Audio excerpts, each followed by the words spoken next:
অনেকে হয়তো play store থাকিয়ে বিভিন্ন ধরনের অ্যাপস মানে আপডেট দিবে জানেন, কিন্তু প্লে স্টোরটা কীরকম করে আপডেট দেওয়া লাগে এটা কিন্তু অনেকে জানেন না। কিন্তু যাই জানেন না তা তার জন্য আজকে এই ভিডিওটা।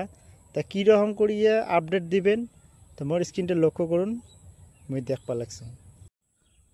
প্রথমে তোমরা প্লে স্টোরটা খুঁজবেন, খোঁজার পরে প্লে স্টোরটাতে ক্লিক দিবেন।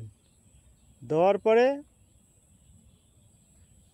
যে প্লে স্টোর থেকে তোমরা ইমেল বানাইছেন ইমেলেতে ক্লিক করবেন, এই প্রোফাইলে করার পরে সেটিংও আসবেন, অ্যাবাউট দেখবেন, এই অ্যাবাউটেতে ক্লিক করবেন।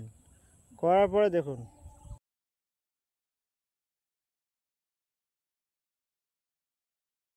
সব সময় আপডেট দিয়ে থাকি,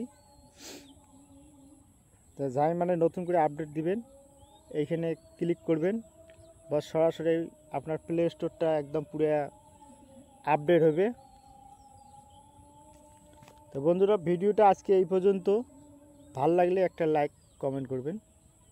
ভালো থাকুন, সুস্থ থাকুন, খোদা হাফেজ।